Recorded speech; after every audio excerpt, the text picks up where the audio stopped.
حضرت نوح علیہ السلام کی قوم کو حضرت نوح علیہ السلام نے 1500 سال سمجھایا ہے. 15، کچھ لوگوں نے 950 سال لکھا ہے نا، اعلیٰ حضرت نے لکھا 1500 سال عمر ہوئی حضرت نوح علیہ السلام. اللہ تعالیٰ بندے کو جلدی سزا نہیں دیتا، بلکہ قرآن مجید میں ایک جگہ رب کریم اس طرح بھی فرماتا ہے کہ جب بندے مجھے بھول جاتے ہیں تو میں ان کے لیے نعمتوں کے دروازے کھول دیتا ہوں. بندہ سمجھتا ہے کہ میں کچھ تو ہے نا کہ میرے اندر کہ میں جدھر جاتا ہوں خیر ہی خیر ہو جاتی ہے. وہ سمجھتا ہے کہ میری عقل ہے، حالانکہ اللہ اسے ڈھیل دیتا ہے. اللہ اسے ڈھیل دیتا ہے. گناہوں کی سزا کے 3 طریقے ہیں. ایک ہے متنبع کرنا، تنبیہ کرتا ہے اللہ، بندہ متنبع ہو جاتا ہے، یہ اللہ کا بہت بڑا احسان ہوتا ہے. ایک ہوتا ہے مہلت دینا، اور ایک تیسرا ہوتا ہے اللہ خفیہ تدبیر کرتا ہے.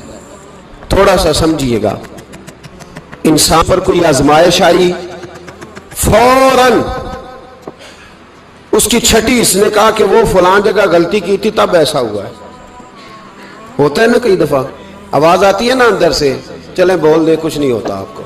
اللہ جانتا ہے یہاں کوئی کچھ نہیں کہے گا آپ کو، اور ہماری تو ویڈیو بھی نہیں گھومتی، یعنی خبر بھی نہیں ہو کہ کس نے ہاں کر دی کس نے نہ کر دی. آپ بغیر ٹینشن کے بات چیت کریں، آج کچھ نہیں ہوتا انشاءاللہ تعالی. آتی ہے اندر سے آواز. میں آپ سے اس لیے ان چیزوں کی تصدیق کراتا ہوں کہ باقیوں کو بھی آتی ہے کہ نہیں، اس لیے تصدیق. کبھی کوئی کسی جگہ انسان پریشان ہوتا ہے تو محسوس کرتا ہے کہ وہاں مجھ سے ہوتا ہے نا جی، جس کو یہ نصیب ہو جائے بڑا خوش نصیب آدمی ہے. حضرت مولا علی فرماتے ہیں اگر تجھے دنیا میں سزا مل گئی تو بچ گیا ہے، سمجھ پھر اللہ کرم کرے گا، آخرت میں سزا نہیں دے گا. اور یہ یاد رکھ لے، وما اصابکم من مصیبت فبما کسبت ایدیکم ویعفو عن کثیر. اللہ فرماتا ہے دنیا میں تجھے جو بھی تکلیف پہنچتی ہے وہ تیرے ہاتھوں کے کرتوتوں کی وجہ سے پہنچتی. ویعفو عن کثیر، فرمایا کثیر گناہ تو میں ویسے ہی معاف کر دیتا ہوں. یہ جو تیری زندگی میں دکھ ہے نا، یہ بھی میری قلیل سزائیں ہیں. یہ کثیر پر سزا، یہ قلیل ہے. قلیل یہ جو تمہاری زندگی میں تکلیفیں. انسان کو سزا ملتی. حضرت فضیل بن عیاض رحمۃ اللہ تعالی علیہ گھوڑے پہ بیٹھے تھے، گھوڑا شرارت کرنے لگ گیا، اچھلنے لگ گیا، کودنے لگ گیا. تو حضرت فضیل بن عیاض نیچے اترے، ایک کونے میں جا کے نماز کی نیت باندھ لی، 2 رکعت نماز پڑھی، پھر دیر تک استغفار پڑھتے رہے، روتے رہے، دعا کرتے رہے. واپس آئے، خادم عرض کرنے لگے حضور سمجھ نہیں آئی، گھوڑے نے تھوڑی سی شرارت کی، وہ بدکا ہے، آپ نے اس کو چھوڑا ہے اور چھوڑ کر کے آپ نماز میں لگ گئے. تو حضرت فضیل بن عیاض فرمانے لگے جب بندہ اللہ کی نافرمانی کرتا ہے نا تو جو چیزیں اس کی فرما بردار ہوتی ہیں وہ اس کی نافرمانی کرنے لگ جاتی. تو مجھے محسوس ہوا تھا کہ میں نے کہیں اللہ کی نافرمانی کی ہے، اس لیے ایسا ہوا ہے کہ میرے گھوڑے نے میری، تو میں توبہ کرنے لگا ہوں. اور اب دیکھتا ہوں بیٹھ کے بھلا کیا ہوتا ہے. میں نے سچی توبہ، حالانکہ مجھے یاد نہیں کہ میں کہاں بولا، پر کھری اور سچی توبہ کی. دوبارہ گھوڑے پہ بیٹھے تو گھوڑا بالکل صحیح ہو کے ساتھ چلنے لگ گیا. میرے بھائی جب یہ تنبیہ ہے اللہ کی طرف سے، یہ متنبع کیا جاتا ہے کہ تو بعد آ جا. بہت ساری جگہوں پہ انسان کو وقتی طور پر اگر سزا مل جائے، نبی پاک علیہ السلام کی خدمت میں ایک صحابی آئے، بات مضبوط کر دوں، واقعہ سنایا ہے نا تو کچھ لوگ سمجھتے ہیں کہ یہ واقعہ ہے، تو میں ایک حدیث پاک امام بہقی کی لکھی ہوئی عرض کرتا ہوں. نبی پاک علیہ السلام کے ایک صحابی آئے اور ان کا سر پھٹا ہوا تھا، خون بہ رہا تھا. سرکار نے فرمایا کیا ہوا؟ عرض کی حضور ایک عورت جا رہی تھی، میری نظر پڑی، ابھی نظر پڑی ہے کہ میرے آگے ستون آ گیا تو میرے سر پہ لگ گیا. نبی پاک صلی اللہ علیہ وسلم نے فرمایا تیرے لیے خوشخبری ہے، اگر دنیا میں تیری غلطی کی تجھے سزا ملی ہے تو پھر رب تجھے قیامت میں سزا نہیں دے گا. پھر اللہ قیامت میں سزا، بعض گناہ ایسے ہیں جن کی یہاں بھی سزا ملے گی اور وہاں بھی ملے، لیکن میرے بھائی پہلی بات یہ ہے کہ اللہ تعالیٰ اس غلطی کی یہی سزا دے لے اور دعا فرمائے اللہ تبارک و تعالیٰ یہاں بھی معافی عطا فرمائے وہاں بھی معافی عطا فرمائے، اللہ درگزر ہی فرمائے. لیکن میرے بھائی ایک تو یہ سزا، ایک سزا یہ ہوتی ہے کہ انسان جب گناہ کرنے لگتا ہے تو اللہ نعمتوں کے دروازے کھولتا ہے، مہلت دیتا ہے. 500 سال تک فرعون کو مہلت دی. کتنے؟ یہاں جو 5 سال حکومت کر لیتا ہے وہ کہتا ہے سب سے قابل میں ہی ہوں، مجھے مہلت جو ملی ہوئی ہے، 500 سال مہلت دی اللہ تعالیٰ نے. اور فرعون کی قوم پر پتہ عذاب کس طرح کے آئے تھے؟ ٹڈیاں مسلط کر دی اللہ نے. یہ گھومتی نہیں چھوٹی سی، ہم اپنی زبان میں اس کو کچھ لوگ مختلف ناموں سے یاد کرتے ہیں، کوئی مکڑی کہتا ہے، کوئی کچھ کہتا ہے. مسلط کر دی، جاتی نہیں. ان پر بنی اسرائیل کے ان مقابل جو فرعون کی قوم تھی ان پر الزام اس طرح کا عذاب آیا کہ مینڈک مسلط کر دی اللہ تعالیٰ. برتن کھولتے تھے اندر مینڈک نکلتا تھا، دنیا کی ہر دوائی استعمال کرتے تھے لیکن مینڈک نکل آتا تھا. تھوڑا سا سمجھا کریں چیزوں کو. ہمارے رنگ نہیں زیادہ گورے کہ ہم پر عذاب نہیں آتا. کوئی بہت زیادہ اللہ تعالیٰ معاف فرمائے دولت نہیں جمع کرا بیٹھے شاہی خزانے میں کہ ہم سے پوچھا نہیں جائے گا. یہ مہلت ہے، مہلت کو مہلت سمجھو. پھر جب پکڑ آتی ہے نا اللہ کریم کی، میں نے دیکھا ہے کروڑوں روپیہ، 6 اولادیں. ایک شخص کے بچے باہر سے آ رہے تھے، وہ بندہ بیمار تھا. مجھے کہنے لگا حضرت جی دعا کریں میں ان کے آنے سے پہلے مر جاؤں ورنہ آ کے مجھے مار دیں گے. دعا کریں. اتنی بے سکونی، کروڑوں روپیہ پڑا ہے تو یہ عذاب نہیں؟ کوئی ضروری ہے کہ پتھر ہی برسیں گے تو سمجھ آئے گی؟ یہ جو سگا بیٹا بوڑھے باپ کے قریب سے گزر جاتا ہے سلام نہیں لیتا تو اس کو عذاب نہیں سمجھتے؟ یہ جو امت کی بیٹیاں، امت کی بچیاں، ہماری بچیاں ایک سال کے اندر 75,000 ہزار بچی ایک ڈویژن سے بھاگ کے شادی کر رہی ہے اور ایک صوبے سے. تو اس کو آپ اللہ کا عذاب نہیں سمجھتے؟ یہ معمولی بات ہے. نہیں ہمارے رنگ ہو رہے ہیں، ہم بڑے سمارٹ ہیں. 1500 سال مہلت دی نوح علیہ السلام کی قوم کو. کتنے سال؟ بول کے بتائیے، بول کے دوبارہ بولیے. 1500 سال. کوئی آدمی اپنی سمارٹنس پہ خوش نہ ہو جائے کہ 20 سال ہو گئے میں تو نافرمانی بھی کر رہا ہوں، روٹی بھی پک رہی ہے، میں تو حرام بھی کھا رہا ہوں، پھر بھی سب ٹھیک ہے. 1500 سال مہلت دی. پھر حضرت نوح کہنے لگے اللہ میں نے تو بڑا سمجھایا نہیں باز آتے. تو رب کریم نے فرمایا کشتی بناؤ. اللہ کے پیغمبر کشتی بنانے لگے تو قوم مذاق اڑانے لگ گئی. اب کیا کرنے لگے ہو؟ اب کشتی بنانے لگے ہو، خیر تو ہے، قوم مذاق اڑا رہی ہے. حضرت نوح علیہ السلام کا آپ نے کشتی بنائی، پانی کہاں سے نکلا؟ نہ بارشیں ہوئی نہ سیلاب آئے. ایک تندور تھا اس کے اندر سے پانی نکلنا شروع ہو گیا. کبھی تندور سے بھی پانی نکلا ہے پر جب نکالنے والا چاہتا ہے تو وہاں سے بھی ایک تندور سے پانی نکلا. اتنا نکلا اتنا نکلا اتنا نکلا کہ قوم ساری ڈوب گئی. قرآن مجید کے صفحات شہادت دیں گے کہ حضرت نوح کی قوم کا بچہ بہ گیا. بچے صرف وہ تھے جو حضرت نوح کے ساتھ ہو گئے، تباہ ہو گئی. اللہ بے نیاز ہے، بے نیاز. 1500 سال مہلت ملے اور تو پھر بھی کہے رب بڑا کریم ہے معاف کر دے گا. 1500 سال تجھے گنجائش دے اور تو کہے کوئی نہیں بات معافی ملنی چاہیے ابھی بھی. میرے بھائی حضرت صالح علیہ السلام کی قوم، حضرت صالح نے تبلیغ شروع کی تو کہنے لگے پہلے معجزہ دکھاؤ. جی آج تو نہیں لوگ معجزے مانگتے آج بھی لوگ کرامتے اور معجزے. اللہ معاف کرے جو چیزیں معجزہ تو ہو نہیں نہ سکتا لیکن آج بھی لوگ، آپ یقین کریں، کہتے ہیں یہ بڑی نمازیں پڑھتا ہے تو پھر بخشا کیوں نہیں گیا، پھر کیوں نہیں منو سلوا کیوں نہیں اترا اس پر، پھر میں بھی اسی طرح ہی ہوں، کیا اس کے اندر خوبی آ گئی؟ مولوی بھی ویسے ہی ہے، صوفی بھی ویسے ہی ہے. لوگ مانگ نہیں رہے، لوگ دلیلیں مانگ نہیں رہے. ابھی بھی لوگ بحث نہیں کرتے. کیا فرق آ گیا جی؟ ویسے ہی ہیں سارے. اللہ تعالیٰ سے ڈرنا چاہیے. ہمیں سامنے والے کی طرف دیکھ کر صحیح ہونے کا حکم نہیں ہے، ہمیں اپنی اصلاح کا حکم ہے. اپنی طرف دیکھ کے اپنے آپ کو ٹھیک کرنے کا. الزام لگا کے گزر جانا اس کا کوئی مطلب؟ سنو اور یاد رکھو. حضرت صالح علیہ السلام سے کہنے لگے پہلے معجزہ دکھائیں تو حضرت صالح علیہ السلام نے فرمایا اونٹ کہاں سے پیدا ہوتے ہیں؟ کہا اونٹنی کے بطن سے. فرمایا آؤ میں تمہیں پہاڑ کے اندر سے اونٹنی پیدا کر کے دکھاتا ہوں. کہاں سے؟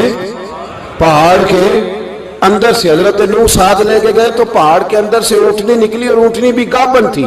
اس کے پیٹ میں بچہ، اور اونٹنی اتنا دودھ دیتی تھی کہ ساری بستی دودھ پی جاتی تھی، پھر بھی دودھ بچ جایا کرتا تھا۔ لیکن حضرت نوح علیہ السلام نے فرمایا اب تم نے دیکھ تو لیا یہ اسے، یہ جتنا دودھ دے گی روٹی بھی اتنی کھائے گی، ایک دن تم سارے پانی پیو گے، ایک دن یہ سارا پانی پیا کرے گی، ایک دن تم سارے باقی جانوروں کو گھاس کھلاؤ گے، ایک دن یہ اونٹنی، اور اونٹنی کا نام کیا؟ ناقۃ اللہ، اللہ کی اونٹنی۔ کس کی اونٹنی؟ نام کیا ہے؟ اللہ کی، یہ اللہ کی اونٹنی ہے۔ تو حضرت نوح علیہ السلام کی اونٹنی فرمایا اس کی بے ادبی نہ کرنا۔ باز نہیں آئے لوگ، باز نہیں آئے، کہنے لگا جی دودھ دینا تو ٹھیک ہے، پر یہ جو سارا پانی پی جاتی ہے نا یہ صحیح نہیں، یہ جو ساری گھاس کھا جاتی ہے یہ نہیں ٹھیک، دودھ دینا تو ٹھیک ہے پر یہ نہیں صحیح۔ آپ نے فرمایا اسے کچھ نہ کہنا، اللہ کی اونٹنی ہے۔ میں کہا کرتا ہوں ان لوگوں نے ناقۃ اللہ کی بے ادبی کی، حضرت نوح علیہ السلام کی اونٹنی کی ٹانگیں کاٹ دی، صالح علیہ السلام کی۔ اور دیکھو اللہ بڑا بے نیاز ہے، اگر پیدا کرنا جانتا ہے تو حفاظت کرنی نہیں جانتا، لیکن رب کریم نے فرمایا نہ کرنا۔ انہوں نے ان کے پیر کاٹ دیے، کانوں پہ چھریاں لگائیں۔ اونٹنی جب مر گئی، اونٹنی اللہ تبارک و تعالیٰ کی وہ اونٹنی جب مر گئی تو حضرت صالح علیہ السلام کی قوم پر رب کریم نے زلزلہ بھیجا، اذا زلزلت الارض زلزالہا، جب زلزلے آئیں گے اور جب ان کا زلزلہ آنا زلزلہ آتا ہے نا کیا کرتی ہے قوم؟ لا الہ الا اللہ، لا الہ الا اللہ، کلمے جاری ہو جاتے۔ بلکہ ایک دفعہ ایسا بھی ہوا کہ مسجدوں میں اعلان ہونے لگے زلزلہ آ رہا ہے، جو فجر کے لیے نہیں اٹھے زلزلے کے لیے وہ بھی اٹھ گئے، جن کا دعویٰ ہے نا میری سویرے آنکھ نہیں کھلتی، ان کی لگی نہیں کتنے گھنٹے، بعد میں بھی نہیں لگی، ٹی وی پہ اعلان ہوتے رہے کوئی نہیں آ رہا سو جاؤ چپ کر کے، لیکن آنکھ لگی۔ موت سے تو ڈرتا ہے، اللہ سے ڈرتا ہی نہیں، موت کا خوف ہے رب کا نہیں۔ زلزلہ آیا ساری قوم تباہ ہو گئی۔ بتاؤ اگر ناقۃ اللہ کی گستاخی ہو تو اللہ ناراض ہو جاتا ہے، اور اگر اولیاء اللہ کی ہو، اگر اولیاء اللہ کی ہو تو رب ناراض نہیں ہوتا؟ شرم نہیں آتی لوگوں کو داتا صاحب کی بے ادبی کرتے؟ شرم نہیں آتی لوگوں کو غوث اعظم کی گستاخی کرتے؟ حیا نہیں آتی جنہوں نے دین پھیلایا ان کی بے ادبی؟ میں درد سے کہتا ہوں، رو کے کہتا ہوں، اور اگر کلیجہ پھٹ سکے تو میں دکھاؤں زخم کتنے۔ ایک حج کے موقع پر ایک بابا جی، اس سال 4,80,000 روپے کا پرائیویٹ حج تھا، اور بابا جی کی کیفیت کمزور تھی، بیچارے بیمار تھے، اس کے باوجود وہ گئے۔ بوڑھے آدمی، جا کے بیٹھیے، بزرگ، اور کتنی مشکل ہے وہاں منا، مزدلفہ، عرفات، طواف زیارت، کتنا مشکل کام ہے طواف زیارت کرنا، طواف وداع کرنا۔ کس کٹھن سے حج کیا، بڑھاپے میں پیسے بھی لگائے، اور جب وہ روضہ رسول پہ گئے صلی اللہ، اور انہوں نے جا کے نبی پاک صلی اللہ علیہ وسلم کے روضے کی طرف منہ کر کے درود شریف پڑھا تو ایک ملا نے اٹھ کے کہہ دیا تو مشرک ہے۔ تو میری روح کانپی، میں نے کہا تجھے شرم نہیں آئی، حیا نہیں آئی؟ اس کی عمر دیکھ، کس بڑھاپے میں کہاں سے چلا، کہاں آیا۔ یہ مشرک ہوتا تو کسی مندر میں جاتا، یہ مشرک ہوتا تو کسی گرجے میں جاتا، یہ مشرک نہیں، یہ مومن ہے، اور یہ وہ والا مومن ہے جس کے سینے میں دل جب دھڑکتا ہے تو خالی دھڑکتا نہیں، ساتھ وہ محمد عربی پہ درود و سلام بھی پڑھتا ہے۔ شرم نہیں آتی لوگوں کو؟ اتنی بڑی گستاخی کرتے، جو روضہ رسول پہ آیا مشرک ہے۔ میں نے جو مولوی کو صاف صاف کہا تھا، میں نے کہا اگر میں مشرک ہوں تو نکالو، مشرک کا داخلہ تو یہاں ویسے ہی منع ہے۔ شرم نہیں آتی؟ اپنی زبان کا ایک پاس کرو کچھ۔ اتنا ظلم، اتنی بڑی فرقہ واریت امت میں، اتنا امت کو تقسیم کرتے ہو، تمہیں شرم نہیں آتی؟ جہاں سے اتحاد کا پیغام دینا چاہیے وہاں سے تم لوگوں کو فرقے کا پیغام دیتے ہو، ایک مقصود فرقے کی تبلیغ کرتے ہو۔ خدا رہا تو میں کہہ رہا ہوں ناقۃ اللہ کی بے ادبی پہ عذاب آتا ہے، تو اولیاء اللہ کی بے ادبی پہ نہیں آتا۔ داتا صاحب ساری زندگی تبلیغ کرتے رہے، ایک آدمی نے اٹھ کے کہہ دیا جناب وہ تو شرک کا اڈا ہے، تو رب کریم ناراض نہیں ہوتا ان باتوں سے؟ ہمیں خیال کرنا چاہیے، اللہ سے ڈرنا چاہیے۔ ان چیزوں سے عذاب آتا ہے اور آ رہا ہے، اللہ تعالی ہمیں محفوظ فرمائے۔ اللہ ہمیں اس سے، قوم لوط پہ بھی عذاب آیا، ہم جنس پرستی، مرد مردوں سے بدکاری کرتے، حضرت نوح نے سمجھایا کہ یہ کام درست فطرت کے خلاف ہے، یہ کام درست نہیں۔ جب انسان یہ کام کرتا ہے تو زمین اور آسمان کانپتے ہیں۔ اب میں کیسے کھول کے بتاؤں، میرے پاس اعداد و شمار ہیں کہ پاکستان کے اندر اس کام کی کیفیت کیا ہے اور کس طرح کر کے لوگ، میں تو رونا روتا رہتا ہوں داڑھی کا۔ لوگ کئی دفعہ کہتے ہیں حضرت صاحب پہلے بھی آئے تھے تو داڑھی کی بات، پھر بھی آئے تو داڑھی کی بات، تو میں رونا روتا ہوں۔ اس لیے روتا ہوں کہ جو کلین شیو نوجوان ہوتا ہے وہ امرد کے حکم میں ہے، اس پر وہی حکم لگتا ہے جو عورت پہ لگتا ہے۔ اس کے ساتھ مرد کا اٹھنا بیٹھنا اسی طرح ناجائز ہے جس طرح عورت کے ساتھ۔ حضرت جنید بغدادی رحمت اللہ تعالی علیہ کے سامنے ایک شخص نے کہا وہ کتنا خوبصورت نوجوان جا رہا ہے، تو آپ فرمانے لگے تو حافظ قرآن نہیں کہا؟ ہاں۔ فرمانے لگے جا اپنے حفظ کی خیر بنا۔ وہ شخص کہتا ہے میں نے اس بغیر داڑھی والے کلین شیو نوجوان کو بری نظر سے دیکھا، مجھے قرآن پاک ہی بھول گیا، سارا قرآن پاک بھول۔ اور کتنے سال میں دعائیں کرتا رہا، بیت اللہ کے طواف کرتا رہا، میں یاد بھی کرتا تو نہیں ہوتا۔ کیسے اب تو ہمارا نعت کہاں بیوٹی پارلر سے ہو کے آتا ہے، ہم کسی اور کو کیا پیغام دیں؟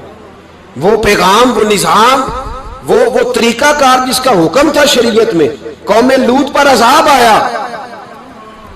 صحیح بیٹھتے ہوں گے بچے جو موٹر سائیکلوں پہ بیٹھتے ہیں، میں نے گجرانوالہ کی سڑکوں پہ بچوں کو، نوجوانوں کو جو تماشے کرتے سر عام دیکھا ہے تو مجھے ڈر لگتا ہے، اور کوئی روکنے والا نہیں، شغل ہو رہا ہے، ہنس رہے ہیں، اور سامنے عورتیں بھی ہیں، سب ہو رہا ہے۔ کتنی تکلیف کی بات۔ حضرت نوح کی قوم یہ کام کرتی تھی، قرآن پاک نے بیان کیا ہے۔ حضرت نوح نے سمجھایا، فرمایا رب کریم نے تمہیں اپنی خواہش پوری کرنے کے لیے جائز طریقہ عطا فرمایا، عورتوں سے نکاح کرو، اور اس نکاح کی برکت سے جو اللہ تمہیں اولاد دے گا اس کو اللہ تبارک و تعالیٰ تمہارے لیے باعث بخشش بھی فرمائے گا۔ لیکن جب قوم نہ مانی تو جو قوم میں لوط کا عمل کرے اس کا علاج قرآن نے بیان فرمایا کہ آسمان سے پتھر برسیں گے، پھر پتھر برسے،